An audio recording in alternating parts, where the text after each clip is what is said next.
kembali boleh ada persekutuan doa air hidup. Kami berterima kasih karena Tuhan menolong kami sepanjang 1 minggu kami lewati dalam seluruh aktivitas kehidupan kami. Dan hari ini Tuhan kumpulkan kami kembali ada di tempat ini.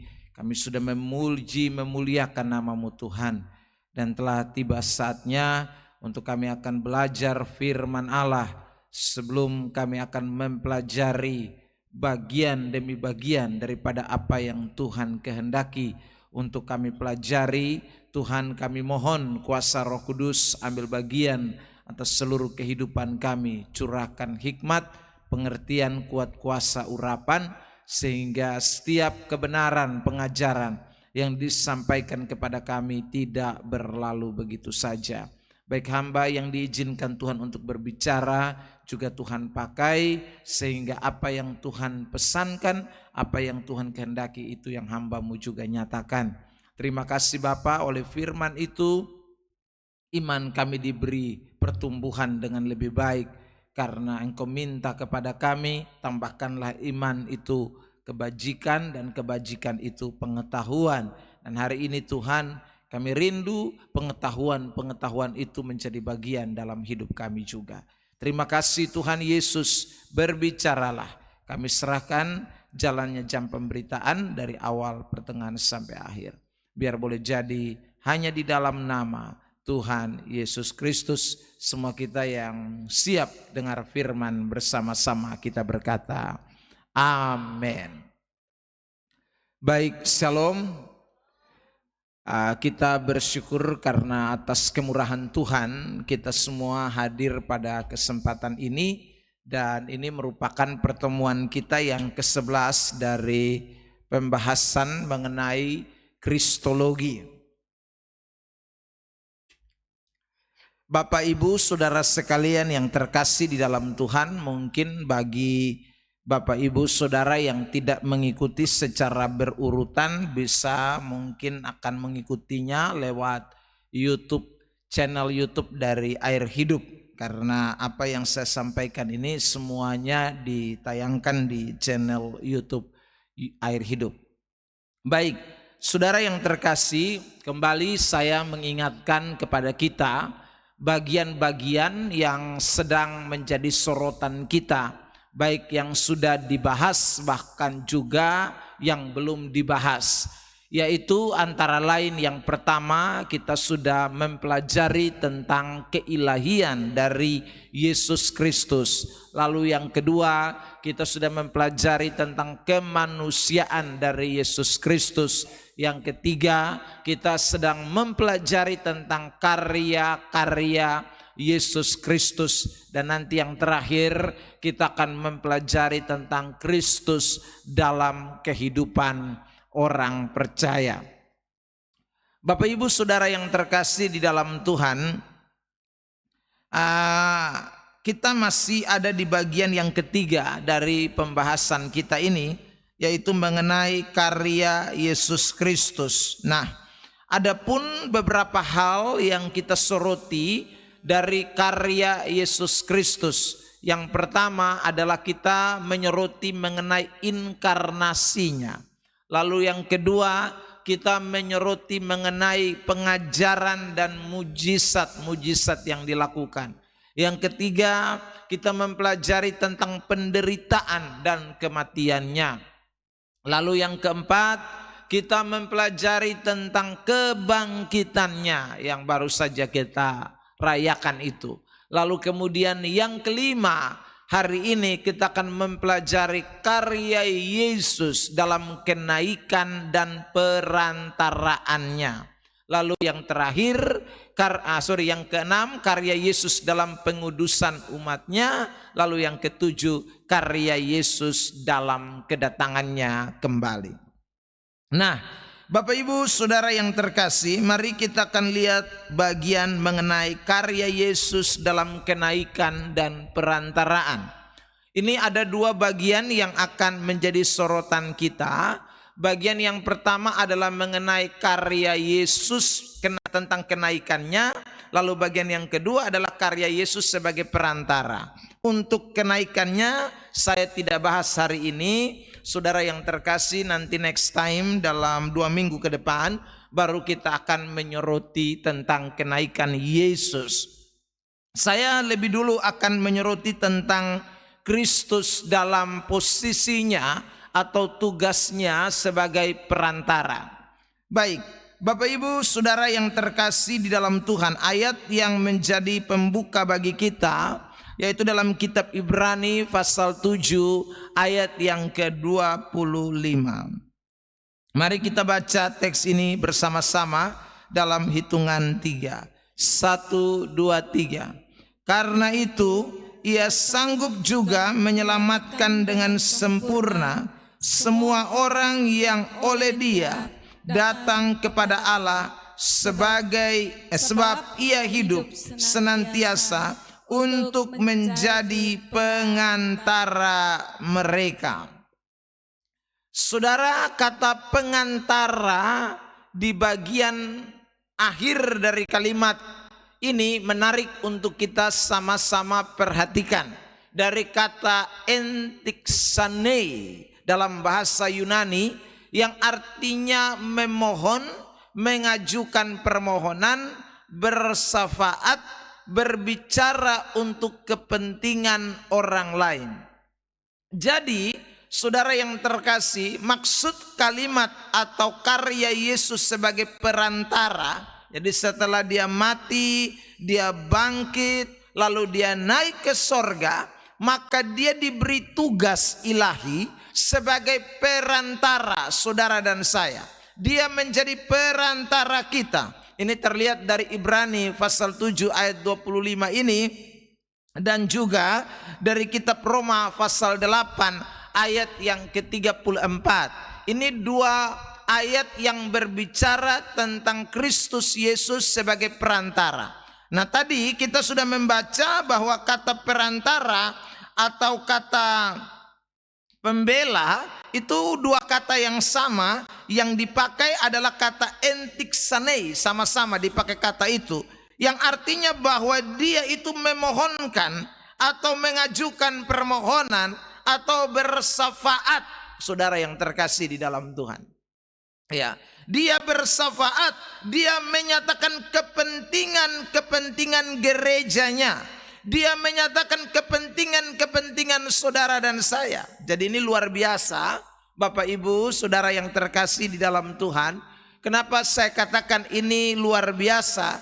Karena kita bersyukur kita tidak doa sendirian. Kita ini tidak bergumul sendirian. Di dunia ini kita punya rekan doa, kita punya teman doa.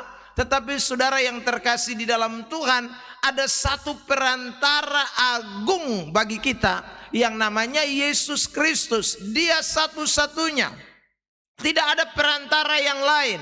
Tidak ada, saudaraku, penghubung yang lain antara manusia dengan Bapa. Itu tidak ada yang lain. Hanya ada satu pribadi yang namanya Tuhan Yesus Kristus. Nah, saudara yang terkasih di dalam Tuhan, makanya ada ayat di dalam Yohanes pasal 14 ayat yang ke-6, saudara, itu ayat berkata dengan jelas bahwa saya tidak tampilkan, nanti saja, ini belum ya. Saudara yang terkasih dalam Tuhan, ayat itu berkata dengan jelas bahwa akulah jalan kebenaran dan hidup. Tidak ada seorang pun yang sampai kepada Bapa kalau dia tidak melalui aku.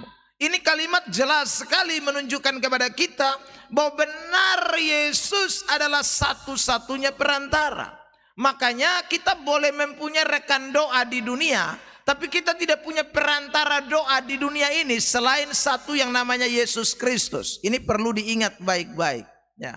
Entah siapapun saudara yang terkasih, entah dia itu adalah pemimpin kita ya secara rohani, misalnya gembala atau pendeta atau rohaniawan, atau saudara yang terkasih ya penjaga kaki dian, orang biasa sebut untuk pemimpin-pemimpin persekutuan doa ya.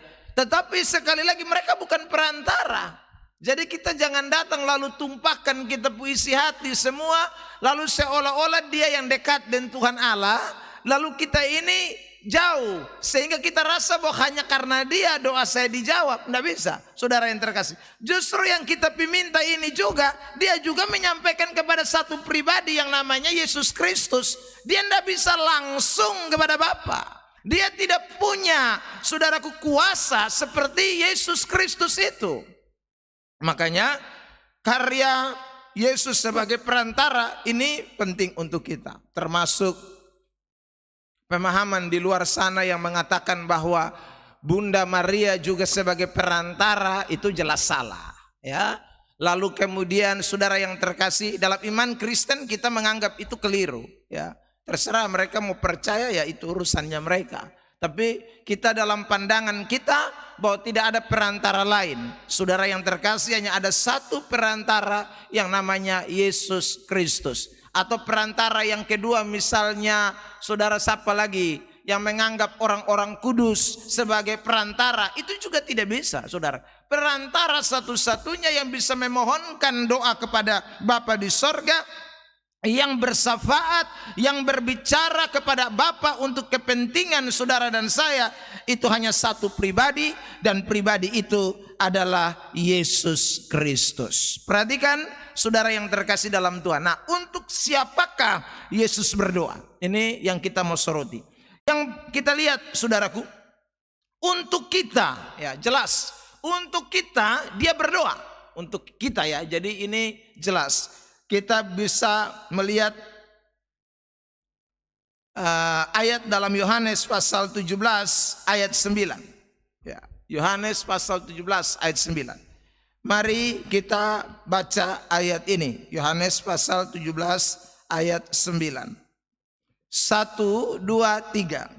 Aku berdoa untuk mereka, bukan untuk dunia aku berdoa, tetapi untuk mereka yang telah Engkau berikan kepadaku, sebab mereka adalah milikmu. Nah, jadi Tuhan tidak berdoa untuk yang lain, ya, hanya untuk kita, ya, untuk mereka. Mereka di sini jelas adalah orang-orang percaya, ya, tidak untuk dunia dikatakan Yesus berdoa. Jadi Yesus menjadi juru syafaat. Yesus memohonkan, Yesus menyatakan pergumulan-pergumulan saudara dan saya. Itu saudara yang terkasih dalam Tuhan, karena kita adalah miliknya. Kalau kita bukan miliknya, dia tidak mungkin berdoa untuk kita. Tapi kita adalah miliknya, maka dia berdoa. Dia pembela kita, dia juru syafaat kita, dia yang juga menyatakan kepentingan saudara dan saya kepada Bapa di sorga. Ini tugas yang diberikan kepada Kristus Yesus, saudara yang terkasih di dalam Tuhan. Nah, sekarang kita akan memperhatikan lebih jauh. Selain ini ayat Yohanes 17 ayat 9, ayat yang tadi kita baca itu juga menyatakan secara eksplisit bahwa semua orang yang oleh dia datang kepada Allah, itulah dia, orang-orang itu yang dia akan doakan, dia syafaatkan, ya. Jadi kalau Anda datang kepada Tuhan, ya Anda datang kepada dia, ya Anda bisa, saudara yang terkasih. Jadi ini memang eksklusif, tidak umum. Ini memang hanya khusus anak-anak Tuhan. Jadi waktu kita datang kepada Tuhan, Yesus menghampiri, Yesus menyatakan, Yesus saudaraku bersyafaat, Yesus menyatakan isi doa kita kepada Bapa di sorga. Nah, sekarang saya mau berikan beberapa hal penting untuk kita soroti. Apa saja karya Yesus dalam doa atau syafaat yang disampaikan kepada Bapa, Allah Bapa itu. Yang pertama, isi doa Yesus itu adalah untuk pemeliharaan iman kita semua. Jadi saudara yang terkasih, makanya kita ini yang datang di dalam Yesus, kita yang hidup percaya kepada Yesus, itu kita dipelihara iman kita. Iman kita itu tidak bisa, saudara yang terkasih dalam Tuhan, direbut. Pribadi saudara dan saya, keselamatan kita tidak bisa hilang. Kenapa? Karena Yesus itu berdoa agar pemeliharaan terjadi atas iman saudara dan saya.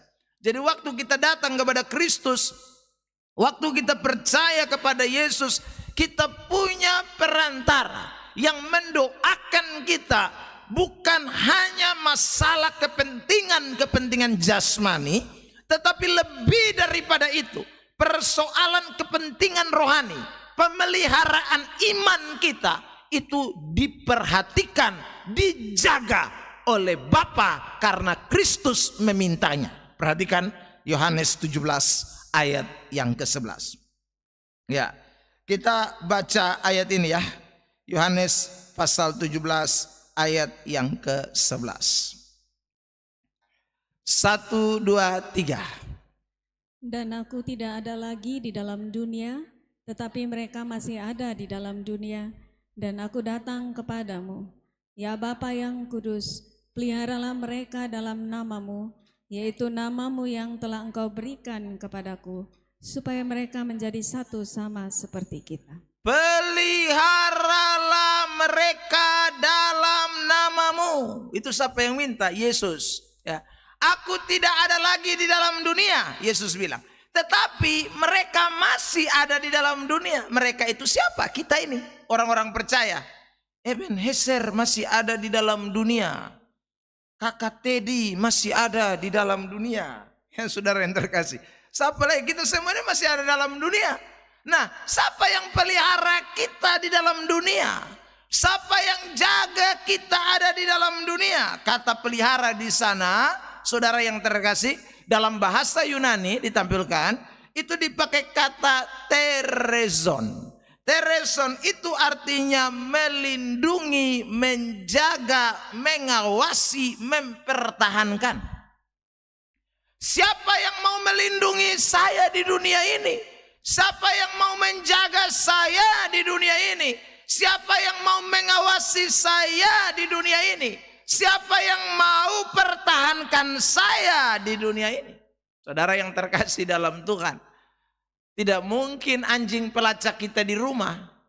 Tidak mungkin saudara satpam yang jaga. Tidak mungkin polisi yang bertugas. Tidak mungkin TNI juga. Tidak mungkin pagar di rumah kita. Tidak mungkin CCTV juga. Saudara yang terkasih dalam Tuhan, yang bisa melindungi, menjaga, mengawasi, mempertahankan kita. Dalam hal apa? Dalam hal iman ini penting, saudara yang terkasih. Kalau yang tadi saya sebutkan itu mungkin dalam hal jasmani, iya. Ya, saudara, pagar ya bisa lindungi kita dari jahat, dari pencuri, dari perampok. Saudara yang terkasih, polisi ya begitu, satpam ya begitu, saudaraku.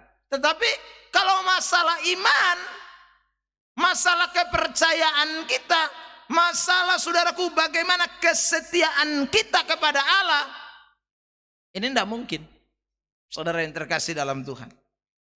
Kan Efesus pasal 6 bilang, perlawanan kita bukan melawan darah dan daging.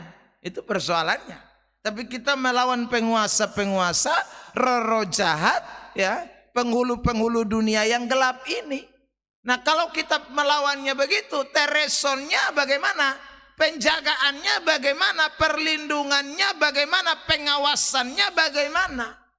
1 Petrus pasal yang pertama ayat yang pasal yang kelima, 1 Petrus 5 ayat 8 bilang, saudara yang terkasih, kita ini sedang diintip, dicari oleh si singa yang mengaum-ngaum, mau telan kita.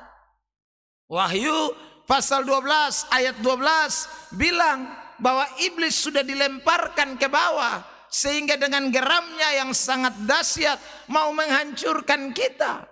Tiap hari saudara dan saya, kita diperhadapkan dengan perjuangan, ya.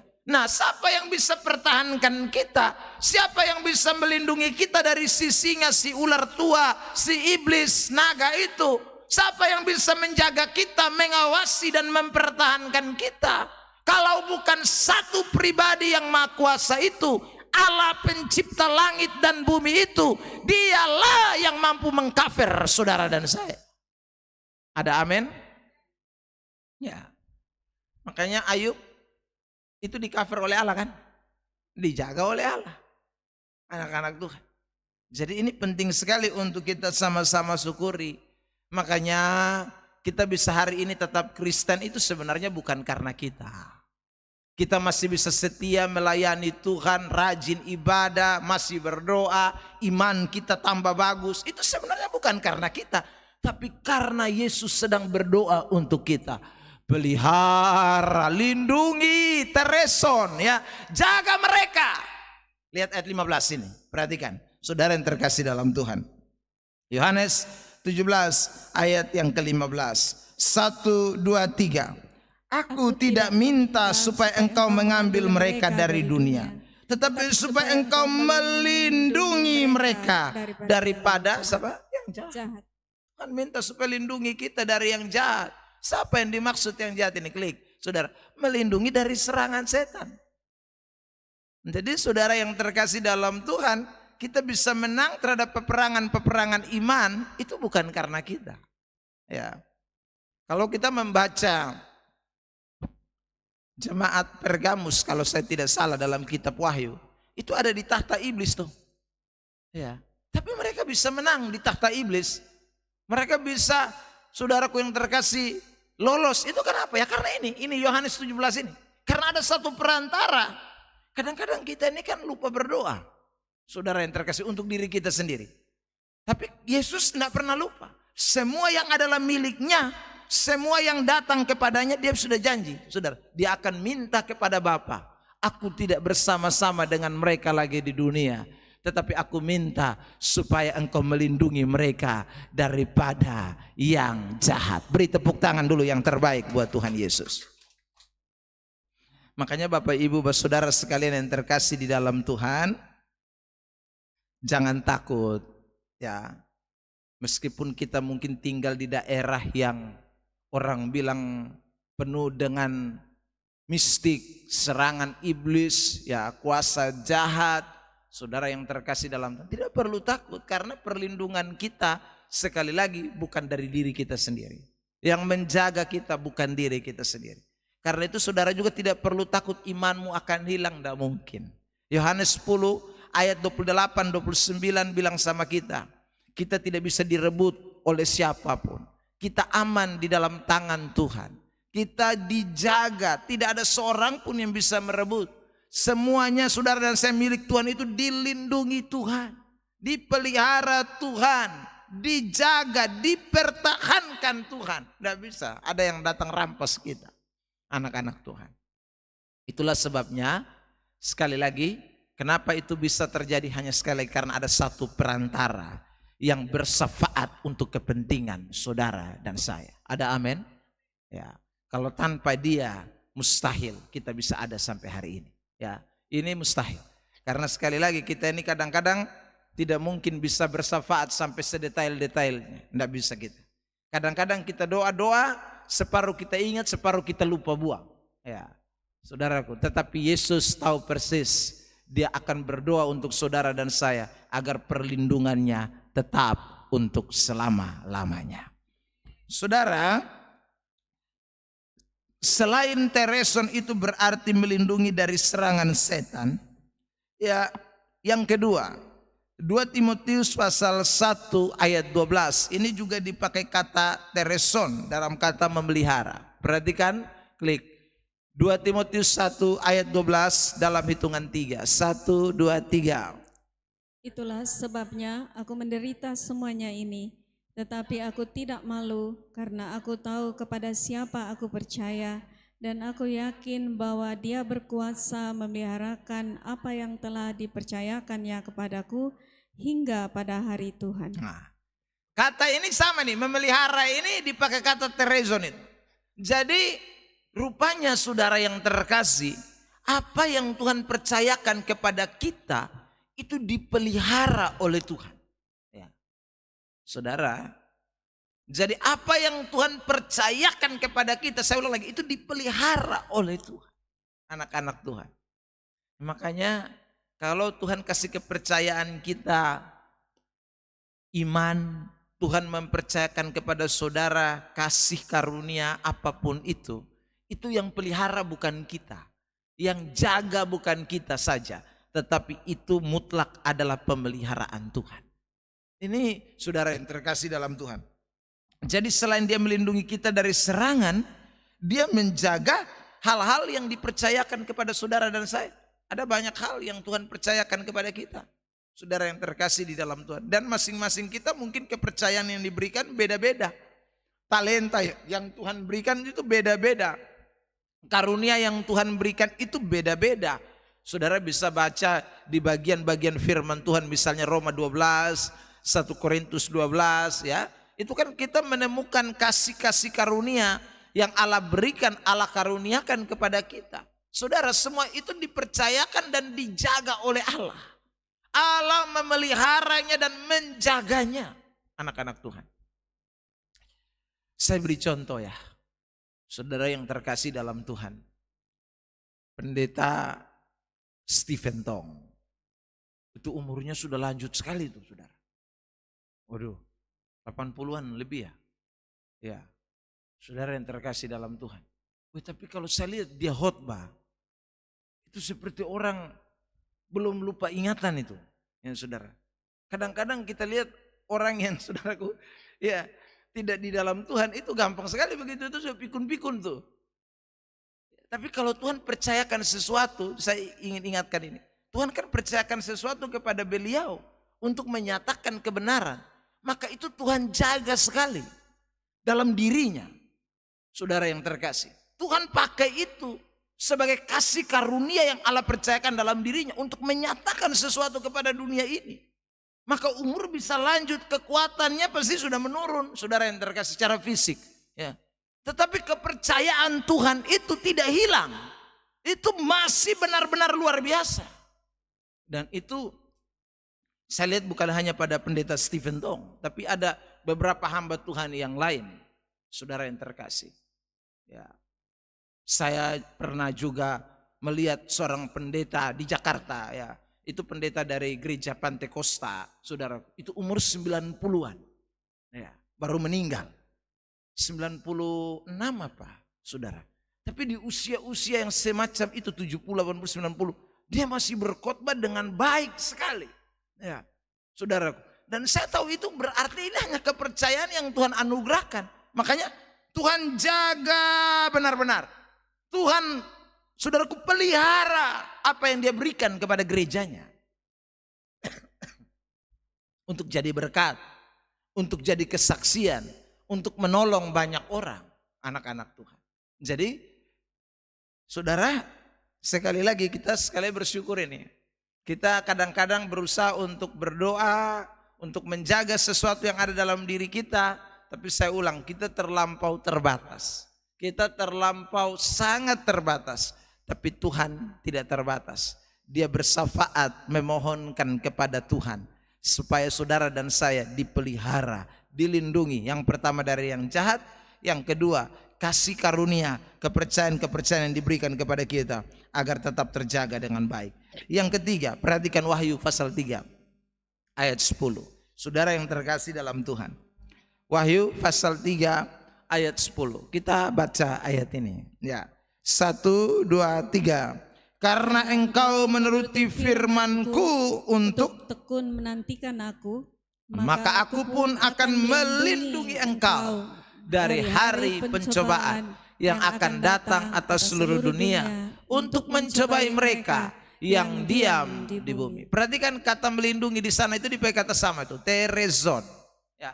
Jadi aku pun akan melindungi engkau dari hari pencobaan yang akan datang atas seluruh dunia. Melindungi kita dari segala bentuk pencobaan. Saudara yang terkasih di dalam Tuhan Yesus Kristus, masalah di tengah-tengah dunia ini terlampau banyak. Ya. Tapi kita yakin bahwa kalau kita bersama dengan Yesus, Dia melindungi, menjaga saudara. Sebab kalau tidak, pasti kita akan berguguran di tengah-tengah dunia. Saudara yang terkasih, dalam hidup ini siapa yang tidak alami masalah? Dan jujur saja, waktu kita menghadapi masalah itu terkadang kita mengalami tekanan secara iman. Iya, saudara yang terkasih.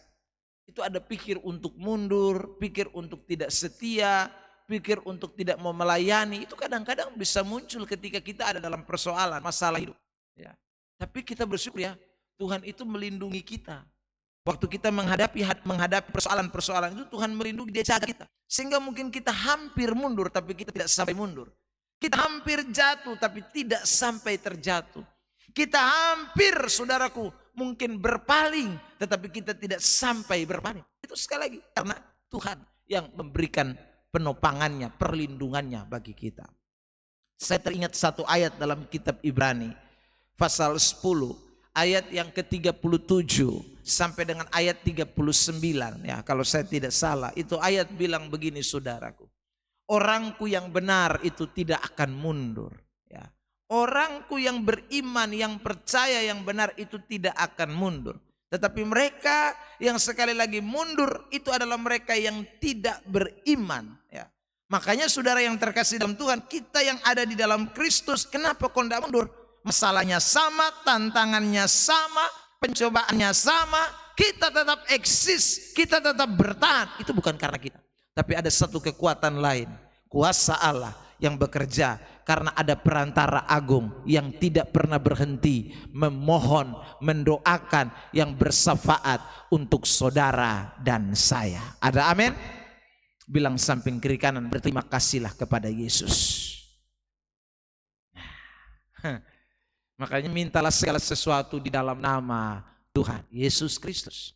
Ini penting, anak-anak Tuhan. Jadi kristologi kita harus kuat di sini, anak-anak Tuhan. Ya. Jadi kristologi kita ini mengajarkan kepada kita bahwa kita semakin menyayangi Tuhan, semakin cinta Yesus betul-betul. Ya, karena Dia bukan hanya juru selamat, Dia bukan hanya saja bangkit dari kematian dan mengalahkan maut, Dia naik ke surga, Dia kasih kita kemuliaan, tetapi juga Dia pelihara saudara dan saya, Dia jaga kita, Dia bersyafaat, Dia perantara kita yang luar biasa. Yang kedua, apa isi doa Yesus bagi kita?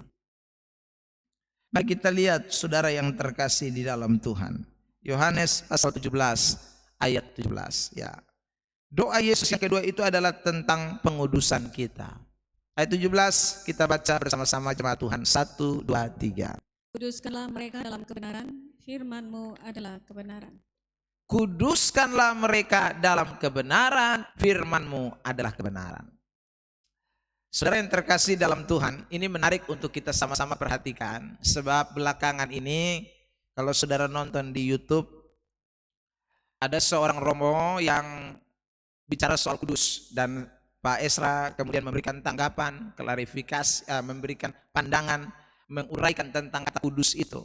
Saudara yang terkasih dalam Tuhan, romo ini juga pakai ayat-ayat. Ya saudara, yang mengatakan tentang kudus. Kalau ini ayat mengatakan kuduskanlah mereka dalam kebenaran, firman-Mu adalah kebenaran. Saudara yang terkasih dalam Tuhan, kita mesti ingat kata kuduskanlah ini, itu tidak berarti bahwa saudara dan saya ini jadi manusia tanpa dosa. Ya, atau suci sempurna. Tidak. Ya saudara, makanya kalau kita mau melihat kata kudus itu dalam bahasa asli Alkitab, saudara, itu definisinya bukan hanya ada satu. Perhatikan. Kata hagiason itu memiliki beberapa pengertian. Yang pertama, artinya itu dibedakan dari. Ya. Lalu yang kedua, artinya suci. Ya. Lalu yang ketiga, artinya mendedikasikan bagi Allah. Atau dikhususkan bagi Allah.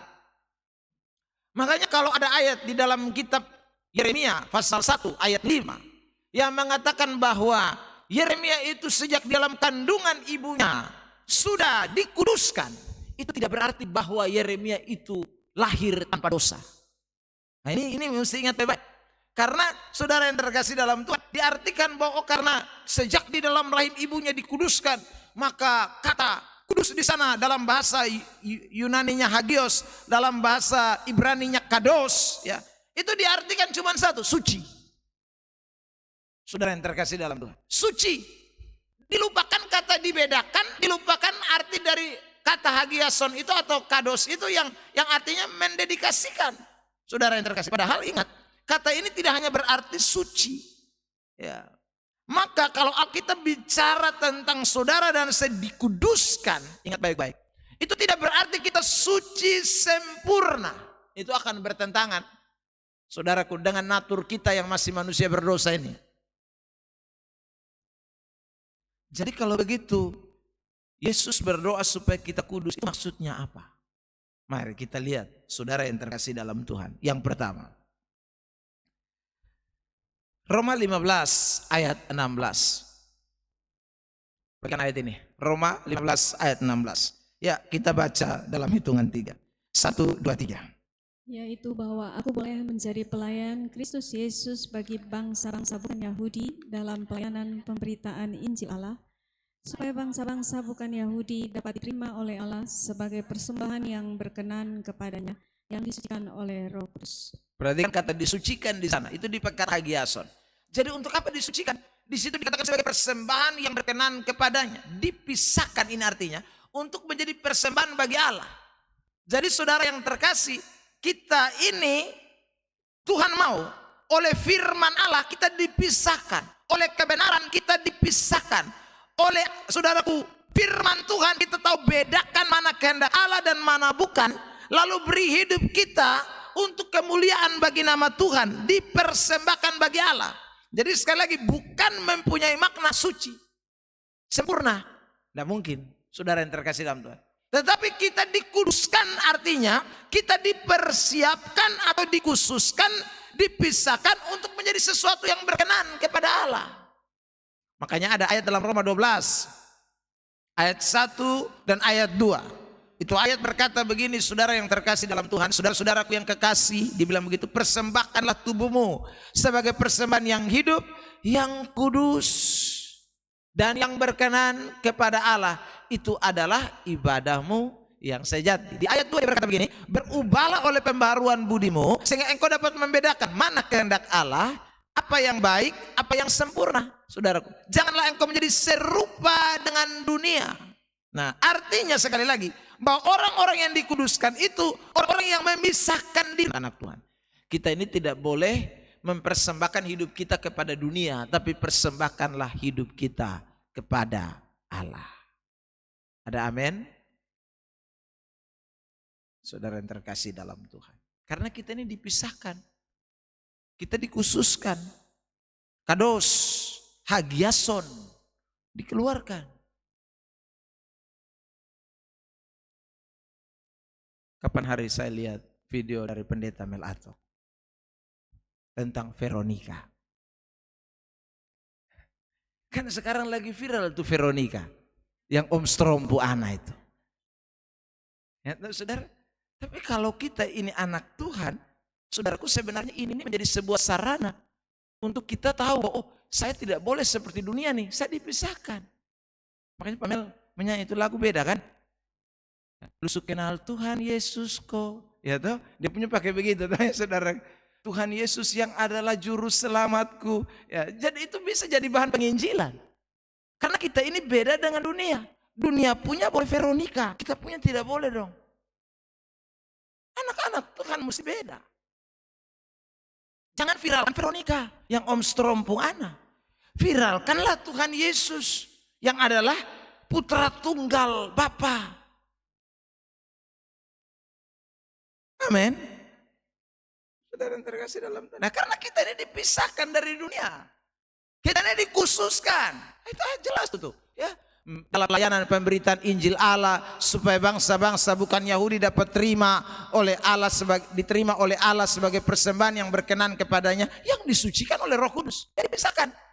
Jadi kita dipisahkan untuk dipersembahkan kepada Allah, untuk menjadi bagian daripada alat kerajaan Allah. Anak-anak Tuhan. Nah, lebih jelas kita lihat 2 Timotius 2 ayat 21.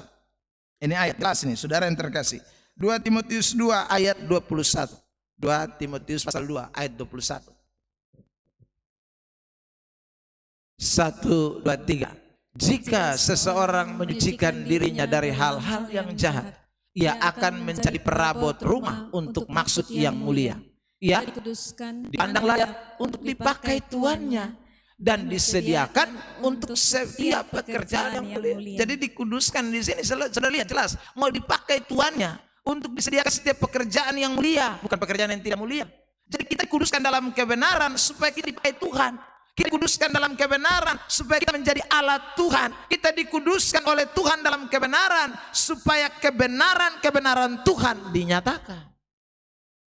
Ini Tidak boleh kita lupakan anak-anak Tuhan Yesus. Ya, kalau tidak berarti sangat disayangkan. Tuhan Yesus sampai hari ini berdoa terus buat saudara dan saya, kuduskanlah mereka dalam kebenaran sebab firman-Mu adalah kebenaran. Kita tidak. Kita main sama terus dengan dunia. Kita main sama terus, saudara yang terkasih. Padahal Tuhan mau kita dibedakan, dipisahkan dari, dikhususkan bagi kemuliaan nama Tuhan. Tidak boleh digabungkan. Hidup kita sudah dibeli dan harganya lunas dibayar. Karena itu muliakanlah Tuhan dengan tubuhmu. Ada amin? Ya, jadi saya ingin tekankan pada kesempatan hari ini, Yesus jadi perantara kita supaya kita semakin sadar, hidup saya dipakai Tuhan ternyata. Saya dikuduskan untuk menjadi alat di tangan Tuhan. Saya tidak dikuduskan untuk jadi suci sempurna, mustahil. Saudara yang terkasih, di dunia ini kita masih sedang perjuangan yang melawan dosa. Kita bergumul, saudara yang terkasih dalam Tuhan. Memang dari hari ke hari kita diubahkan, kita diperbaharui seturut dengan Kolose 3 ayat yang ke-10. Manusia baru kita itu diperbaharui dari hari ke hari. Itu benar, saudara. Tapi saya ingin tekankan, pembaharuan itu membawa kita semakin menyadari bahwa hidup saya ini sedang dikhususkan untuk dipakai oleh Allah, untuk kerajaan Allah, untuk menyatakan kemuliaan Tuhan di tengah-tengah dunia. Jadi sebenarnya Tuhan tidak berdoa hanya untuk satu orang jadi alat Tuhan. Tuhan tidak berdoa hanya untuk pendeta-pendeta jadi alat Tuhan.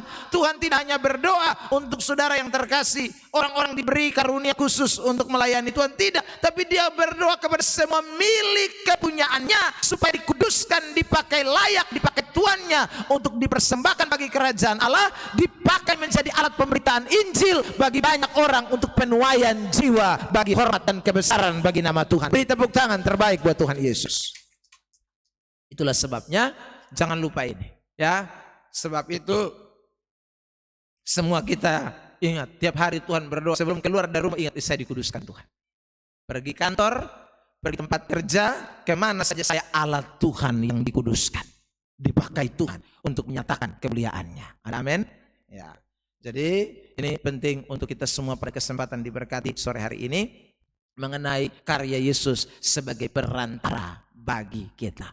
Kalau saudara dan saya kita alami ini dua ini, yang lain itu bagi saya bonus, tambahanlah. Pasti, saudara yang terkasih, kenapa saya katakan begitu? Karena ini hal yang paling penting dalam hidup kita. Ya, dua hal ini paling penting dalam hidup saudara dan saya. Pemeliharaan iman kita, ya, karena semua kita rindu. Kita tidak hanya terputar Kristen di dunia, tapi kita rindu satu kali kelak hari kedatangan Tuhan, kita sama-sama ada bersama dengan Dia dalam kerajaannya. Tapi siapa memelihara kita selagi kita masih ada dalam dunia ini? Tuhan bilang kita tidak bisa diambil dari dunia ini, tapi Dia minta kita dijaga, dilindungi, dipelihara di tengah-tengah dunia. Supaya apa? Sekali lagi dipakai, dipersiapkan, dikuduskan untuk menjadi alat bagi kerajaan Allah. Kiranya Tuhan berkati kita semua dengan firman-Nya. Haleluya.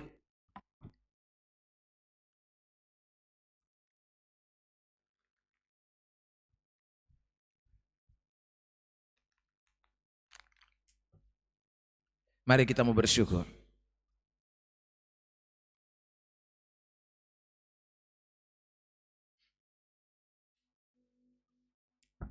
Kami semua memberikan hidup kami kepada Tuhan.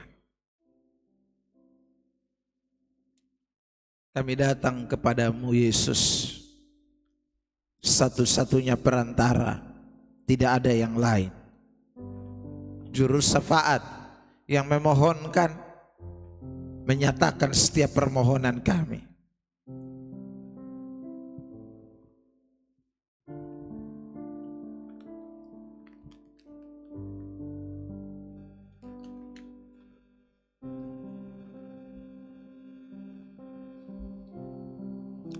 Haleluya.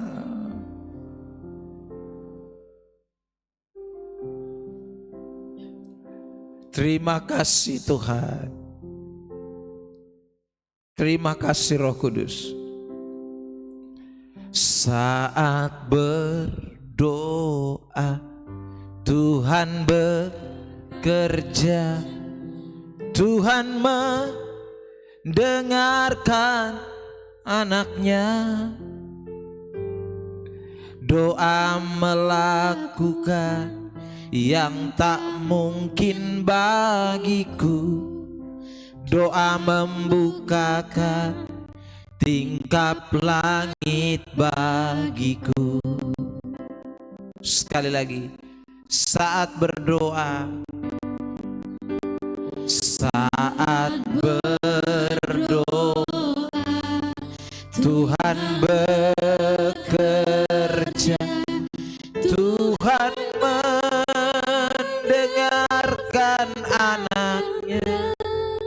Amin. Doa melakukan yang tak mungkin bagiku, doa membukakan tingkap